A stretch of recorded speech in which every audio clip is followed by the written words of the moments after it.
அகத்தியமே சத்தியம், சத்தியமே அகத்தியம். வணக்கம் நண்பர்களே, இது அஸ்ட்ரோ சுரேஷ்.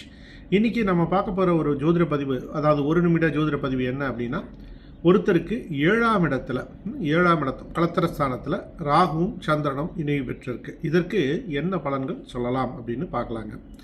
அதாவது பாசிட்டிவாக சொல்ல வேண்டியது அப்படிங்கிறப்போ, இவங்கக்கிட்ட மக்கள்கிட்ட எளிதாக பேசக்கூடிய ஒரு திறன் இருக்கும்.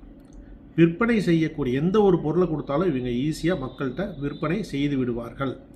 இந்த 7ஆம் பாவத்தில் இருக்கக்கூடிய ராகுவும் சந்திரனும் மார்க்கெட்டிங், சேல்ஸு, பொதுமக்கள் தொடர்பு, பிராண்டிங், இந்த மாதிரியான டிஜிட்டல் மார்க்கெட்டிங், இந்த மாதிரியான விஷயங்களில் மிகப்பெரிய அளவுக்கு வெற்றியை கொடுக்கும்.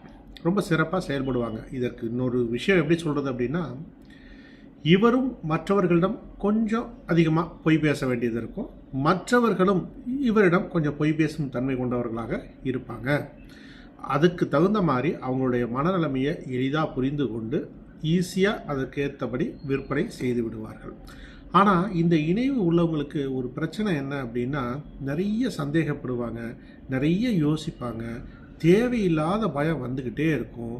சரிங்களா? இதில் கொஞ்சம் கவனமாக இருக்கிறது நல்லது. அதாவது தன்னம்பிக்கை அவருக்கு பொதுவாக குறைவாக இருக்கும். ஆனால் அவங்க பேசுகிறது தன்னம்பிக்கை கொடுக்குற அளவுக்கு பேசக்கூடியவர்களாக அவங்க இருப்பாங்க.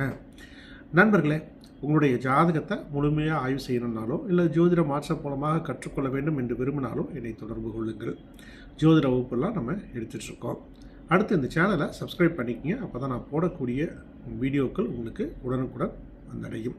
உங்களுக்கு ஏதாவது ஜோதிட ரீதியாக சந்தேகம் இருந்ததுன்னா கமெண்ட் செக்ஷனில் கேளுங்க. அதாவது உங்கள் ஜாதகத்தை போட்டு பலன் சொல்லுங்கன்னு கேட்காதீங்க. ஜோதிட ரீதியாக சந்தேகம் இருந்ததுன்னா கேளுங்க, உங்களுக்கு நான் பதில் தருகிறேன். மீண்டும் மற்றும் ஒரு பதிவுடன் நாளைக்கு நான் உங்களை சந்திக்கின்றேன். அகத்தியமே சத்தியம், சத்தியமே அகத்தியம். நன்றி நண்பர்களே.